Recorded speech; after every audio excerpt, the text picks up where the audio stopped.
एक छोटे से गांव में मोहन और सोहन नाम के दो दोस्त रहते थे। दोनों की बहुत गहरी दोस्ती थी, लेकिन उनके स्वभाव में बहुत अंतर था। मोहन बहुत मेहनती और ईमानदार था, जबकि सोहन आलसी और चालाक था। मोहन सुबह सुबह उठकर अपने खेतों में काम करता और अपनी फसलों की देखभाल करता। उसकी मेहनत के कारण उसके खेत हमेशा हरे भरे रहते थे। वहीं सोहन सारा दिन सोता रहता और दूसरों के भरोसे रहता था। एक दिन गांव में एक साधु आया।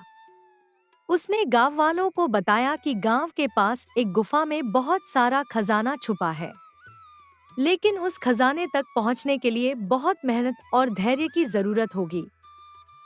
मोहन और सोहन ने खजाना खोजने का निर्णय लिया। मोहन ने पूरी मेहनत और धैर्य के साथ खजाने की खोज शुरू की। वह दिन रात एक कर खजाने की तलाश करता रहा। दूसरी ओर सोहन ने सोचा कि मोहन की मेहनत का फायदा उठाया जाए।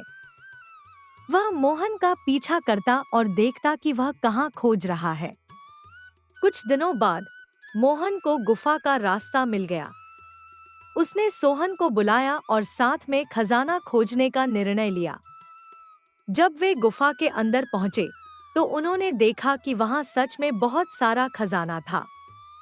सोहन की आंखें चमक उठीं और उसने खजाना अपने नाम करने की योजना बनाई।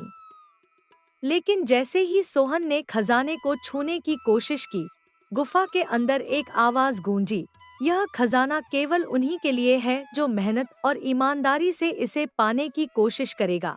सोहन डर गया और पीछे हट गया।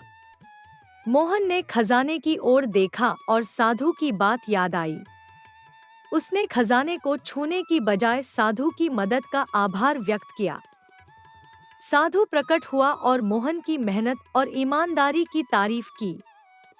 उसने मोहन को आशीर्वाद दिया और खजाना मोहन को सौंप दिया।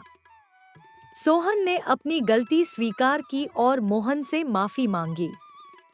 मोहन ने उसे माफ कर दिया और खजाने का कुछ हिस्सा सोहन को भी दिया, ताकि वह भी मेहनत और ईमानदारी का महत्व समझ सके। इस प्रकार मोहन और सोहन दोनों ने सीखा कि मेहनत और ईमानदारी से ही सच्ची सफलता प्राप्त होती है।